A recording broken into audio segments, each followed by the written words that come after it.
Kali ini saya bergabung dengan anggota Polres Jakarta Barat melakukan penertiban di wilayah Pinangsia. Di wilayah ini banyaknya kendaraan sepeda motor yang melewati jalur busway karena tidak ingin memutar lebih jauh dan ingin mempersingkat perjalanannya. Selain itu juga ada beberapa pelanggaran yang kita temukan, yaitu tidak menggunakan helm. Naik motor harus pakai helm.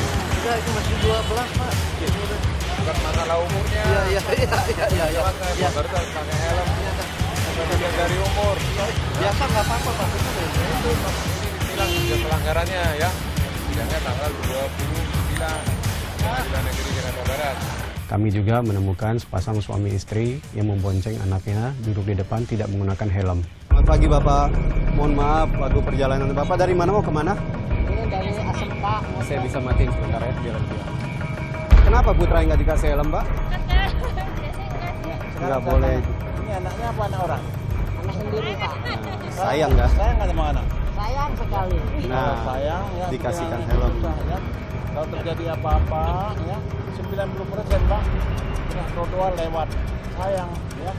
Bikin anak susah, orang dari anak sampai berobat kemana-mana jadi dapat anak ya. Bapak udah dapat anak, kalau ini sia-siain, Bapak ngirim mendadak, muncul anak Bapak ke sana, lewat. Ya? Bisa saya cek surat-suratnya Pak? Mohon izin.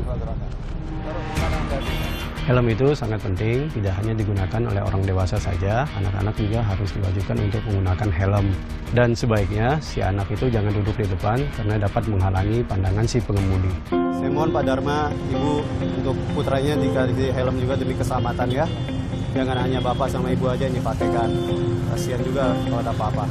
Saya sangat mengapresiasi pengendara ini karena dapat menunjukkan kelengkapan surat-suratnya, tapi sangat disayangkan buah hati mereka tidak dipakaikan helm. Karena di kawasan ini dekat dengan pusat grosir, jadi kami juga menemukan kendaraan yang membawa muatan lebih. Bapak bisa pinggir dulu.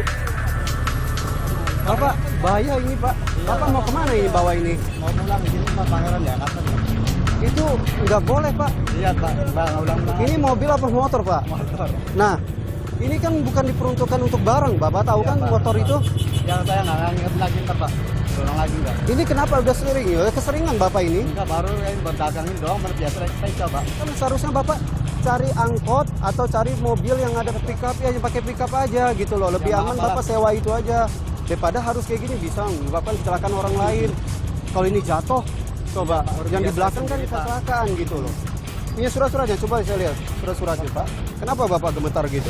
Ini berat, iya, bahaya. Nah bahaya kan? Bapak udah tahu sendiri gitu loh risikonya apa. Turun dulu, berat Pak. Hah? Berat. Ya kita bantuin, Bapak silakan. Saat saya minta dia untuk turun dari kendaraannya, dia sangat susah, sehingga membutuhkan bantuan banyak orang untuk menstandarkan motornya.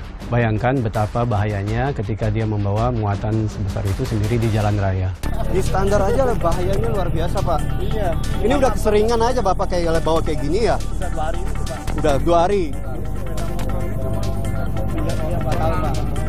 Bukan barang. Iya Pak, maaf ya. Ini nggak boleh Bapak. Bapak utamakan pertama bikin SIM. Bikin SIM dulu. Kalau belum punya SIM jangan pakai kendaraan motor. Terus kedua, tidak, motor ini bukan diperuntukkan untuk barang segede ini.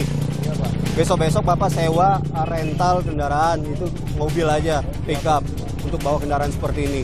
Setelah kita cek kelengkapan surat-suratnya, ternyata dia tidak memiliki SIM, sehingga kita melakukan penindakan tegas, yaitu dengan melakukan penilangan. Sidangnya tanggal 29 Agustus ya, Pengadilan Jakarta Barat. Dan kita juga membantu si pengendara ini agar memindahkan barangnya untuk diangkut menggunakan kendaraan umum. Lebih baik mengeluarkan sedikit biaya demi keselamatan daripada harus ambil risiko seperti ini. Tidak lama kemudian, saya juga menemukan 2 orang berboncengan yang tidak menggunakan helm. Selamat siang. Mohon maaf, dari mana mau kemana? Dari kecamatan, Pak, mau kekurangan. Kenapa nggak pakai helm? Di kecamatan, Pak. Ya terus kenapa nggak pakai helm? Kamu pikir karena tidak ada anggota, kamu pikir seenaknya kamu nggak pakai helm gitu loh. Mendengar alasan si pengendara ini seperti itu, saya sangat kecewa karena dia patuh hanya pada saat di mana ada petugas, dan pada saat tidak ada petugas, si pengendara ini cuek pada keselamatan berkendara. Coba lihat surat-suratnya. Di rumah, Pak. Bawa, Pak. Terus apa yang kamu bawa? Bawa apa, Pak? Ngapain kamu, ini motor siapa? Ke saya. Saya nggak yakin ini motor kamu karena kamu nggak bisa tunjukin surat-suratnya.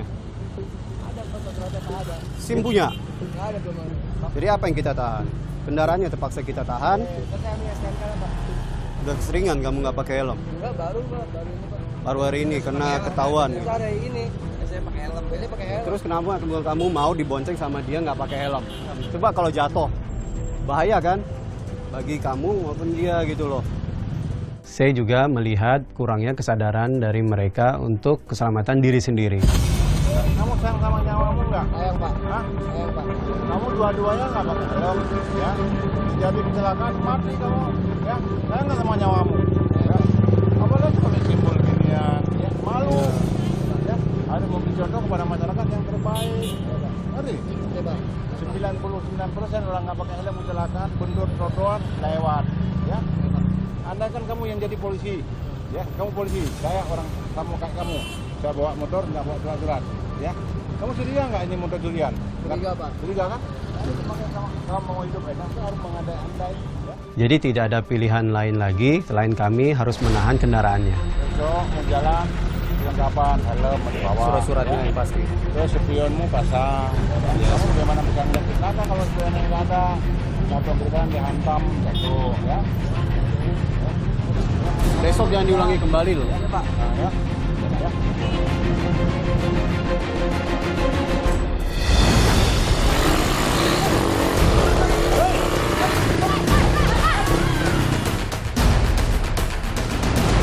Sempat saya melihat pelanggar yang tidak menggunakan helm yang berusaha kabur dengan mutar balik dan melawan arus.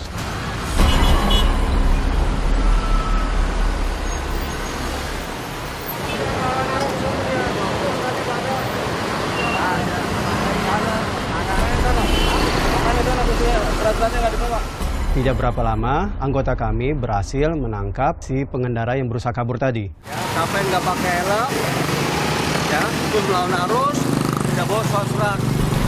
Dan sementara saya amankan motornya, saya tilang. Hari ini berapa? Hanya Jakarta Barat. Dari Mas, turun dulu. Periksa. Punya KTP nggak? KTP. KTP ada di rumah. Siapa namanya? Karena menurut kami mencurigakan, kami melakukan penggeledahan terhadap pengendara ini. Apa ada narkoba nih? Bukan. lain kali jangan lawan arus. Saya mau ambil STNK takut mau saya debut. Ya bukan begitu, diberhentiin baik-baik kok malah lawan arus. Kalau nabrak gimana? Nabrak sama orang itu.